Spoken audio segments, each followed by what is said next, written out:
Assalamualaikum warahmatullahi wabarakatuh.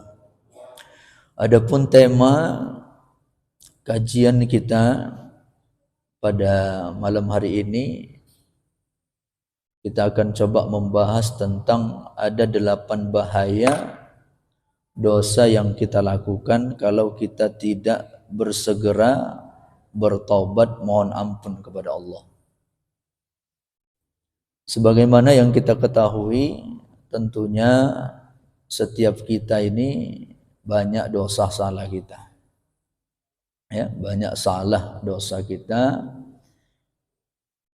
Makanya Rasulullah sallallahu alaihi wasallam di dalam sebuah hadis beliau bersabda, "Kullu bni Adam khatta'un." Setiap anak Adam, artinya setiap manusia itu pasti banyak salahnya, pasti banyak dosanya. Wa khairul khatta'in, dan sebaik-baik orang yang banyak salahnya adalah at-tawwabun, adalah dia juga banyak bertaubat, banyak mohon ampun kepada Allah Subhanahu wa taala. Artinya apa? Ayat hadis ini ingin menegaskan kepada kita, ya manusia ini banyak salahnya. Ya, banyak salahnya. Tapi karena kalau kita sadar dengan kesalahan kita itu, maka apa yang kita lakukan tawwabun. Berulang-ulang kita bertaubat kepada Allah, berulang-ulang kita minta ampun kepada Allah, beristighfar kepada Allah Subhanahu wa taala. Bahkan dalam hadis yang lain Rasulullah bersabda, "Lau annal ibad", kalaulah hamba itu, ya, maknanya manusia itu, lam yuznibu, mereka sudah tidak mau lagi melakukan dosa, ya, tak mau lagi melakukan dosa, la khalaqallahu khalqan yuznibun, maka Allah akan jadikan makhluk yang lain yang nantinya makhluk tersebut akan melakukan dosa. Summa yaghfir lahum, kemudian aku ampuni, kemudian mereka akan diampuni, wa huwal ghafurur rahim, dan Allah itu Maha Pengampun lagi Maha Penyayang. Artinya apa? Allah sayang kepada hamba-hambanya yang berbuat salah, yang berbuat dosa, kemudian segera minta ampun kepada Allah. Sama macam kita orang tua, Pak. Kalau anak kita itu baik-baik aja kurang enak nampaknya, Pak. Di rumah aja menung aja dia, nggak ada pernah buat salah. Suntuk juga kita, Pak. Ini kalau kita mau kaji ke kita lah ya. Tapi kalau ada anak itu buat salah, dia tahu dia salahnya minta maaf, Pak. Ini yang enak tuh, Pak ya. Tapi kalau salah terus nggak ada minta maaf, pening juga kepala kita, Pak ya. Jadi manusia itu wajar buat salah. Al-khata'u wan nisyan sifatani lil insan. Salah lupa itu adalah sifat dasarnya manusia. Maka oleh karena itu, kalau kita sadar ini, sadar dengan salah kita, sadar dengan dosa yang kita lakukan, maka segera kita beristighfar, bertobat kepada Allah Subhanahu wa taala. Karena apa? Karena dosa yang kita lakukan, kesalahan yang kita lakukan dalam hidup ini, kalau tidak segera kita minta ampun kepada Allah, bahayanya besar, Pak. Besar bahayanya terhadap diri kita. Paling tidak ada 8, Pak. Ada 8 bahaya daripada kita tidak bersegera mohon ampun atas dosa yang kita lakukan. Pertama, orang yang tidak segera bertobat atas dosa-dosanya, maka dampak buruknya adalah janbun akhar. Dosa itu akan mengundang dosa yang lain. Ya. Dosa yang kita belum minta ampun kepada Allah itu akhirnya apa? Akan mengundang, akan mendatangkan dosa-dosa yang lainnya. Maka ada ungkapan ulama, jazaa'ul hasanah al-hasanatu ba'daha. Balasan kebaikan itu, maka Allah akan datangkan kebaikan-kebaikan yang lainnya. Wa jazaa'us sayyi'ah as-sayyi'atu ba'daha. Dan balasan ke atas dosa yang dilakukan, kesalahan yang dilakukan, keburukan yang dilakukan, pada akhirnya apa? Akan mendatangkan keburukan-keburukan lainnya. Maka kalau orang udah biasa buat salah, buat dosa dalam hidupnya, maka dia terlena dengan dosa itu, akhirnya apa? Akan mengundang dosa-dosa yang lainnya.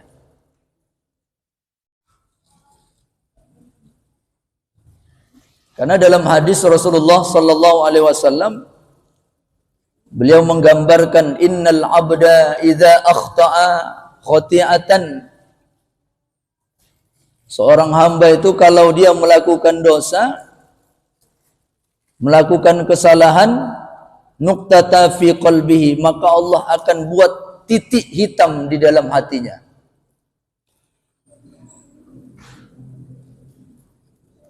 Fa idza huwa naza'a wastaghfara, maka kalau dia segera minta ampun kepada Allah, ya, menyesali atas setiap dosa kesalahan yang dia lakukan, wa taba, kemudian dia bertobat kepada Allah, saqala fi qalbi, maka Allah akan bersihkan hatinya tadi dari kotoran tadi, dari titik hitam tadi itu. Wa in ada zida fiha, tapi kalau dia tidak beristighfar, kemudian dia lakukan lagi dosa, maka akan bertambah titik hitam itu. Ya, bertambah titik hitam itu, akhirnya apa? Tertutup hatinya dengan titik hitam itu. Maka orang yang sudah tertutupi hatinya dengan titik hitam tadi, akhirnya tidak lagi bisa melihat mana yang benar, mana yang salah, Pak. Makanya terkadang ada muncul ucapan orang, Pak, jangankan yang halal, yang haram aja pun payah, Pak. Ada muncul ucapan itu, Pak. Jangankan yang halal, yang haram aja pun susah katanya. Ini kan ucapan yang berbahaya nih, Pak. Kenapa? Munculnya ucapan ini, kenapa? Hatinya sudah tidak bisa lagi memandang yang baik. Yang muncul akhirnya apa? Keburukan-keburukan yang lain. Maka oleh karena itu, dosa yang kita lakukan, kalau kita tidak segera minta ampun kepada Allah, akan mengundang dosa-dosa yang berikutnya. Maka ini jadi renungan kita. Kalau hati kita ini masih lagi condong kepada dosa, masih condong kepada maksiat, masih condong kepada kesalahan, udah bolak-balik awak istighfar, Pak ya. Bolak-balik awak istighfar, tapi kok mau lagi awak buat itu, Pak ya. Jangan-jangan apa? Ada dosa yang dulu pernah kita lakukan, kita belum minta ampun kepada Allah. Karena dosa ini akan mengundang dosa-dosa yang lainnya. Ini yang pertama. Kemudian yang kedua, bahaya daripada dosa yang kita lakukan yang kita tidak segera minta ampun kepada Allah adalah hirmanu ladzatil ibadah. Dosa ini akan menghalangi kita untuk merasakan enaknya, lezatnya ibadah. Maka nikmat yang paling besar itu adalah ketika kita sudah mendapatkan lezatnya ibadah itu, Pak. Orang kalau udah merasakan lezatnya ibadah itu, Pak, datang ke masjid itu tak peduli panas, tak peduli hujan, Pak. Kenapa? Udah terasa enaknya, Pak. Orang kalau udah terasa nikmat lezatnya ibadah tuh, zikir sampai berapa ribu pun masih zikir, Pak. Kalau awak kan beda, Pak, ya. Begitu dikasih Ustaz, amalkan Pak zikir, Pak. Berapa Ustaz? 10.000. Mundur awak langsung, Pak. Yang sedap kan 3, Pak, ya. Amalkan 3 kali baca. Itu maulah kita ngamalkan, ya. Pendek pula tuh, Pak, ya. Maka kadang kita takjub melihat orang, tahan dia berzikir, tahan dia baca Quran, ya. Kenapa? Karena dia sudah merasakan lezatnya ibadah itu. Makanya Rasulullah sallallahu alaihi wasallam ketika datang waktu sholat tuh, apa kata Rasulullah? Kum ya Bilal. Ya, segeralah azan ya Bilal, ya. Fa'arihna bis shalah. Hibur kami dengan salat itu. Hibur kami dengan salat. Artinya bagi Rasulullah, bagi sahabat itu salat itu adalah hiburan, Pak. Di tengah kepenatan hidup nih, salat itulah yang menjadi hiburan, Pak. Begitu datang salat, senang sahabat. Kalau kita, Pak, begitu azan apa? Cepat kali, baru aja sholat, jadi udah azan lagi.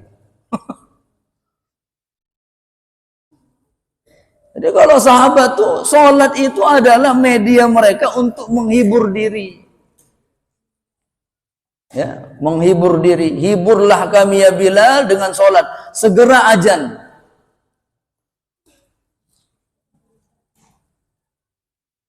Makanya muncullah solat-solat yang diharamkan tuh, Pak, ya. Muncul waktu-waktu yang diharamkan solat. Muncul yang namanya solat sunat mutlak. Kenapa? Sahabat tuh saking nikmatnya solat tuh, akhirnya apa? Mereka laksanakan solat tanpa ada penyebab. Itulah solat sunat mutlak tuh, Pak, ya. Karena pengen solat aja, Pak. Kalau kita jangan harap nih, Pak, ya. Sholat sunat mutlak ini jangan harap dilaksanakan. Jadi muncul sholat sunat mutlak ini apa? Sahabat apa? Saking nikmatnya sholat tuh, mereka senantiasa ingin melaksanakan sholat terus. Maka muncullah waktu-waktu yang diharamkan sholat. Waktu-waktu yang kayak gini nggak boleh sholat. Yang nggak boleh itu sholat apa? Sholat mutlak. Sholat yang tidak ada penyebab. Ya. Jadi orang yang masih ada dosa dalam dirinya, maka kelezatan dalam ibadah ini Allah cabut dalam dirinya itu.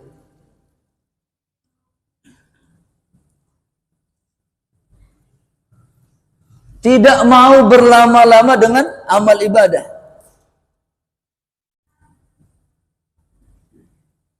Makanya sholat kita ini terkadang apa hanya menunaikan kewajiban, Pak. Begitu sholat selesai, assalamualaikum, cuk. Ya, Pak, ya? Cabut langsung gitu. Padahal tak ada kesibukan, Pak. Tapi itulah kenapa enggak nikmat kita. Berzikir enggak nikmat, ya. Beramal enggak nikmat, nengok imamnya lama kali panjang kali, enggak usah jadi imam lagi nih. Enggak usah jadi imam nih lagi. Lain kalau kita ada kesibukan. Ya. Padahal tak ada kesibukan, apa salahnya kita berzikir, apa salahnya kita laksanakan sholat sunnah, ya. Ya, lain ceritanya kalau kita dalam keadaan sibuk, ya, ada kegiatan. Ya penyebab ini apa? Penyebabnya itu semua apa? Karena kita sudah tidak lagi merasakan lezatnya ibadah. Maka salah satu yang menyebabkan kita itu hilangnya kelezatan ibadah itu ada dosa yang kita lakukan belum kita minta ampun kepada Allah.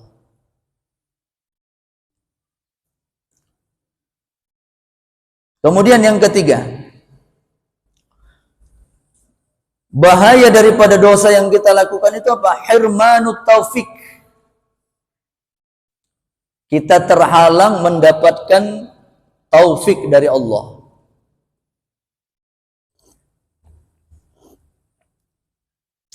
Ini yang selalu kita minta, Pak, ya. Dengan hidayah dan taufik, ya. Wabillahi taufik wal hidayah. Dengan taufik dan hidayah Allah. Apa itu hidayah? Hidayah itu adalah petunjuk Allah yang diberikan kepada hamba, yang hamba itu mengakui bahwasanya amal itu benar adanya. Ya, Pak, ya? Kita yakin dengan berzikir itu tenang hati, Pak, ya. Kita yakin sholat di masjid itu pahalanya lebih besar. Yakin kita tuh. Ada yang nggak yakin kita, Pak? Yakin kita tuh. Yakin kita dengan sedekah tuh nanti balasannya Allah lipat gandakan. Yakin kita. Itu namanya hidayah. Tapi hidayah aja tak cukup, harus ada taufik namanya. Apa itu taufik itu? Kesesuaian antara kehendak kita dengan kehendaknya Allah.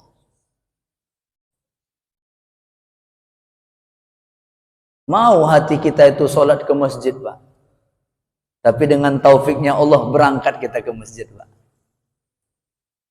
Tapi kalau nggak ada taufik, Pak, ada aja halangan. Udah mau berangkat kita, Pak, datang tamu, Pak. Assalamualaikum, katanya. Jelas pula yang datang tuh, Pak. Kalau nggak jelas bisa lah kita apa kan? Mau sholat dulu, ini jelas pula nih.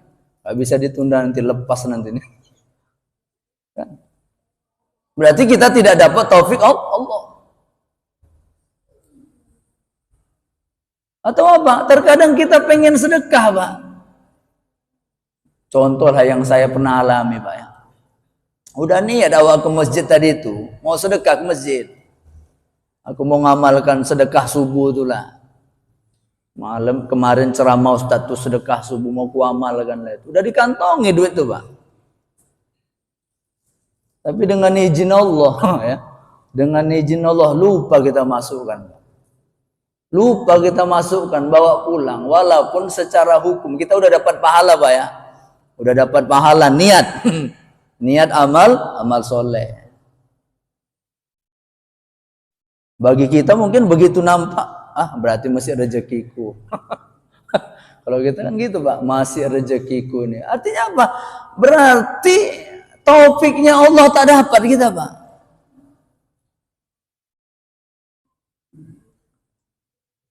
Makanya kalau kita baca kisah ulama-ulama itu, begitu mereka berniat sholat tahajud, ya, begitu mereka berniat sholat tahajud, dengan izin Allah tak bangun dia sholat tahajud. Akhirnya apa? Dia kodo sholat tahajud tuh. Dia kodo. Yang sunnah pun dikodo oleh ulama itu. Atau apa? Terkadang apa? Diwajibkan sholat setelah malam itu apa? Sholat dua. Wajib aku sholat dua. Kalau tak sholat tahajud. Diwajibkan ya dirinya.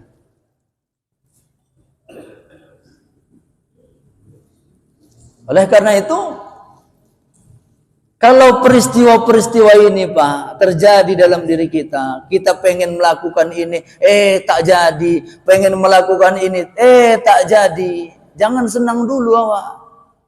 Aku kan udah dapat pahala, yang penting kan niat amal soleh itu udah tercatat. Tapi kalau secara kaji lebih mendalamnya, berarti kita tidak dapat taufik Allah. Apa yang kita inginkan tadi, amal yang kita ingin lakukan tadi, tak dapat taufik dari Allah, akhirnya apa? Tak terjadi amal tadi.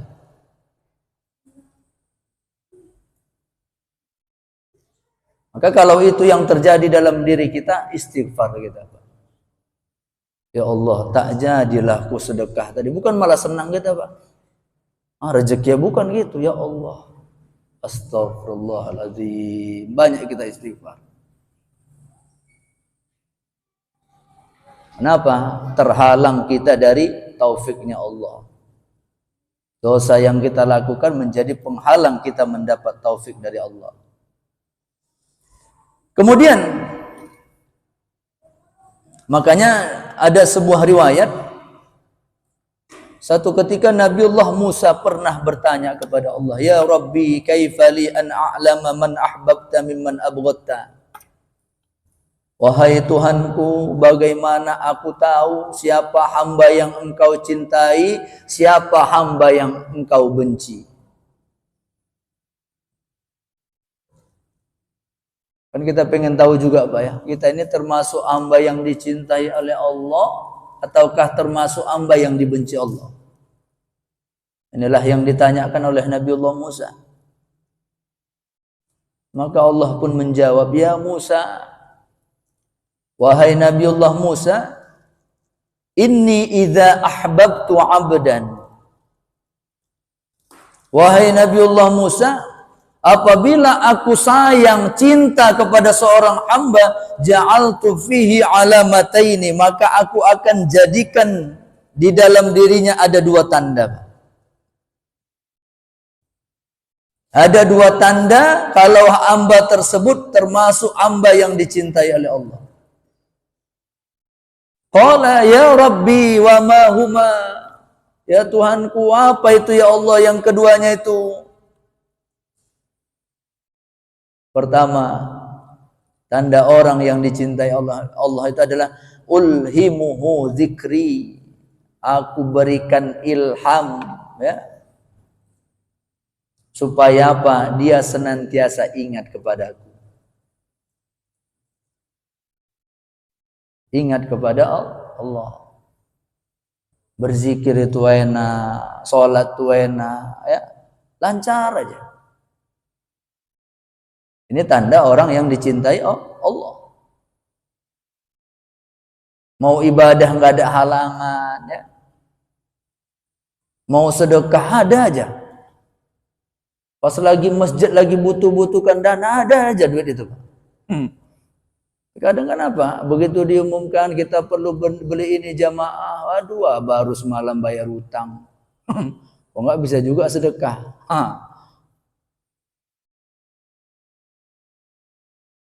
Jadi tanda orang yang dicintai oleh Allah itu Allah berikan ilham, ya, atau taufik, ya, yang dengannya Allah permudah kita untuk berzikir, untuk ingat Allah. Menghadiri majelis taklim enak aja. Kadang udah di masjidnya kita, Pak ya. Di masjid kita cuman ya, dengar enggak ya? Ada enggak? Akhirnya apa? Pulang kita, Pak. Lebih milih pulang.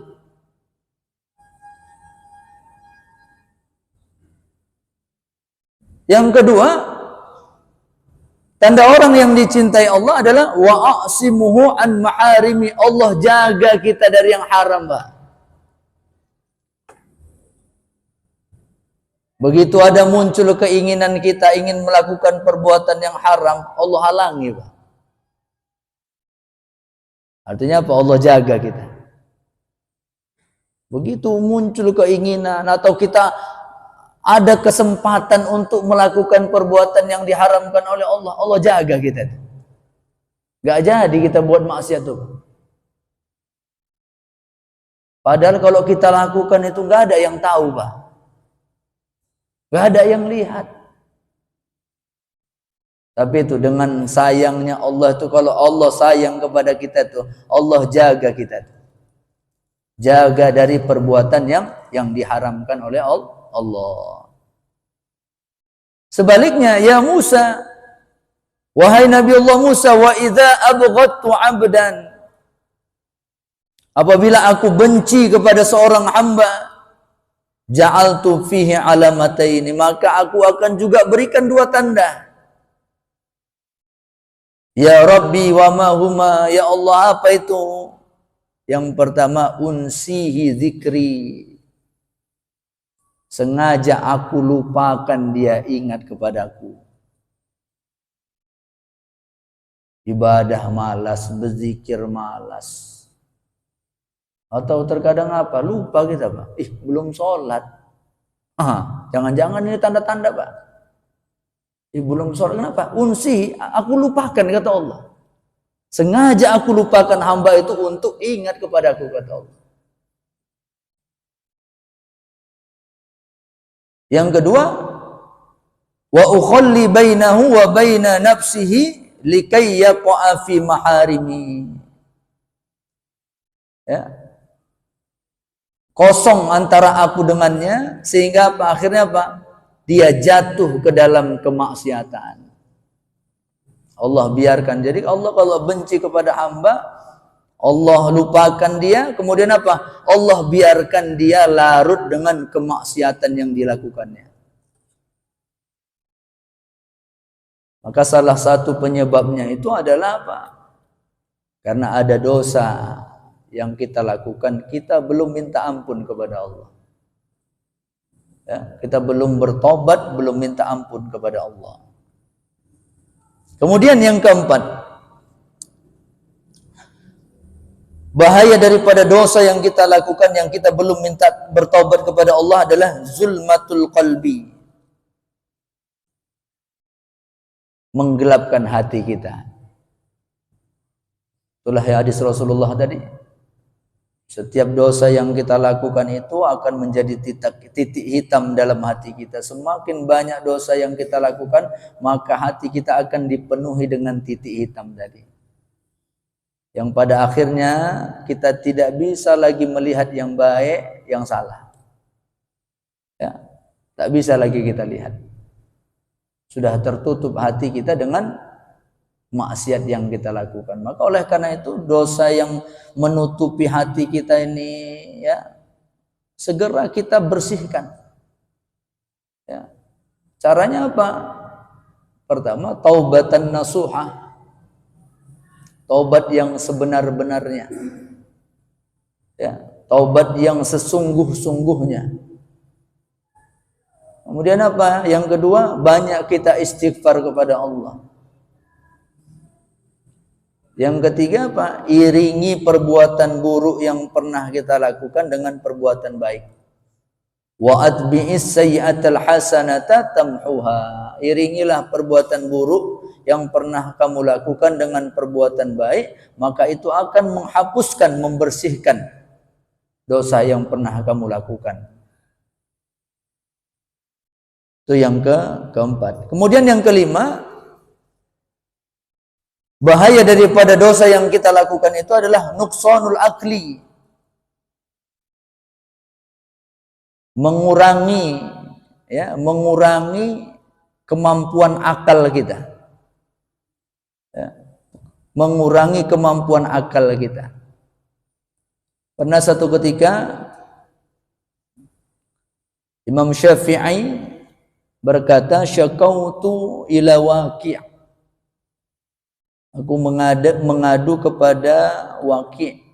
Siapa Waqi' ini? Adalah salah satu guru daripada Imam Asy-Syafi'i.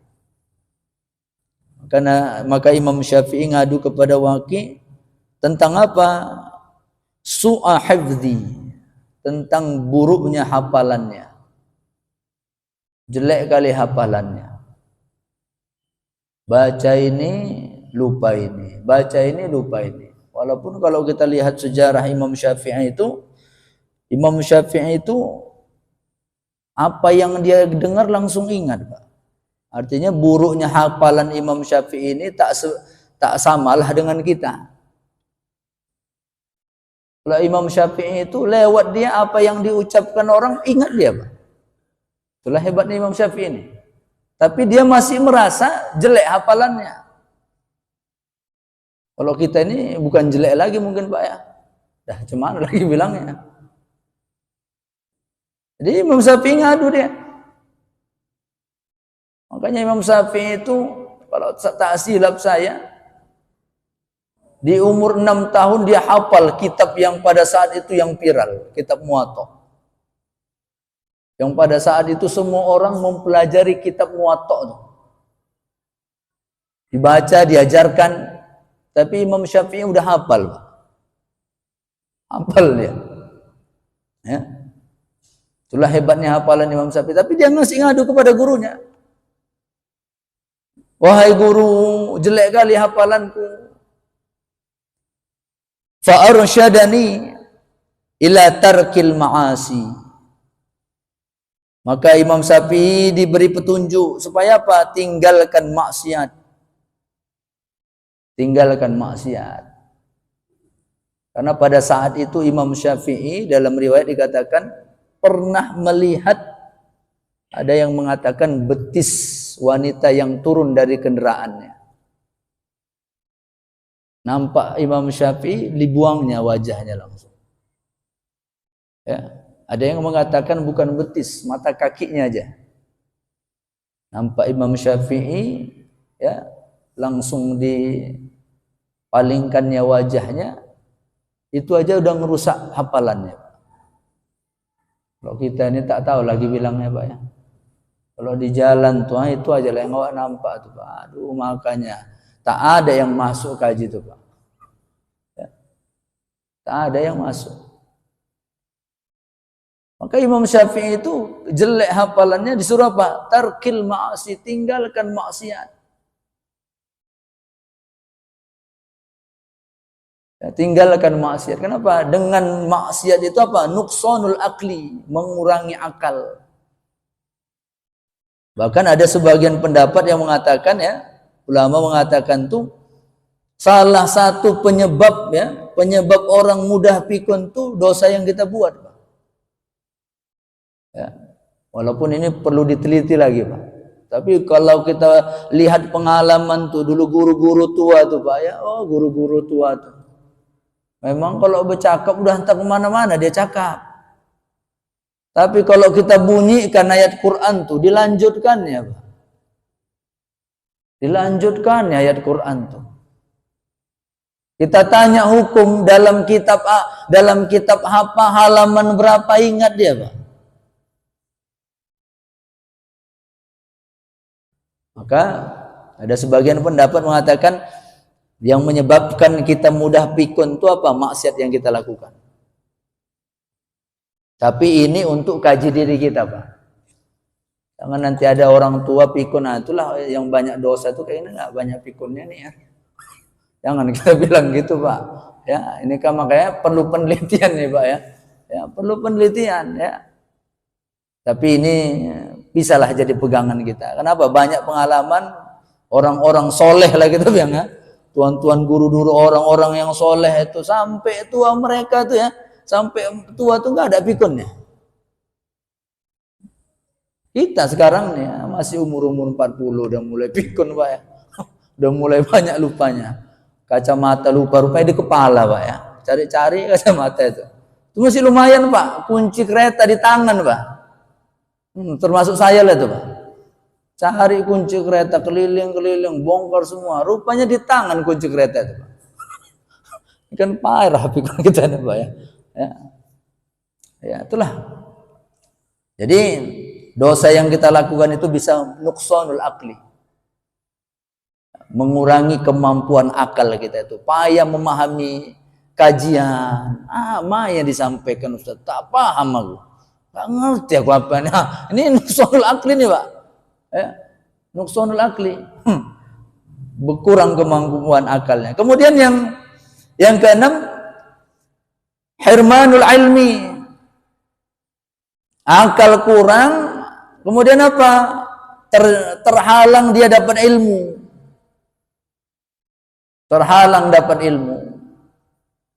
Bolak-baliknya waktu ngaji. Begitu tanya hukum, memang pernah dibilang Ustadz tuh, tapi lupa lah gua. Ya. Bolak-balik dijelaskan. Ya.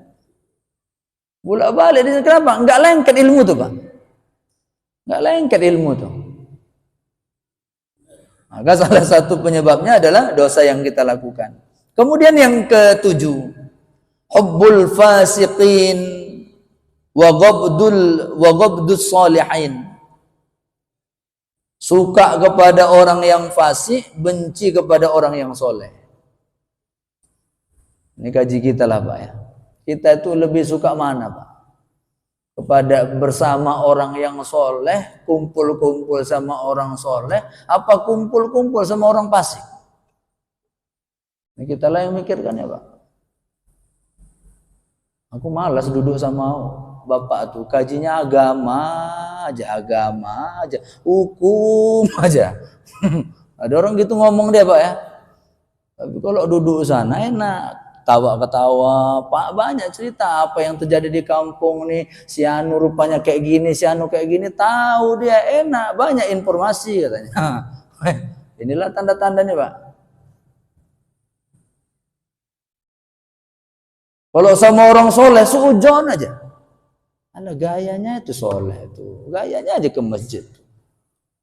Lah, so alim aja itu. Nah, itu dia tuh. Tanda-tanda tuh, Pak.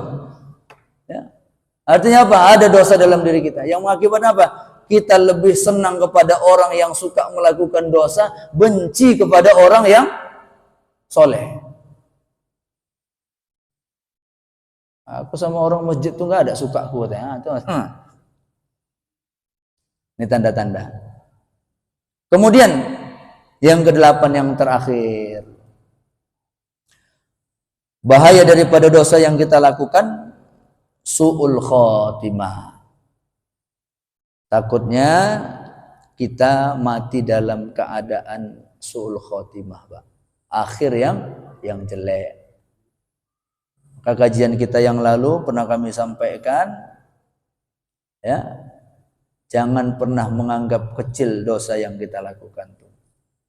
Karena bisa saja dosa yang kita lakukan itu, ketika kita melakukan dosa itu, disitulah datang marahnya Allah. Akhirnya apa? Allah matikan kita dalam keadaan melakukan dosa.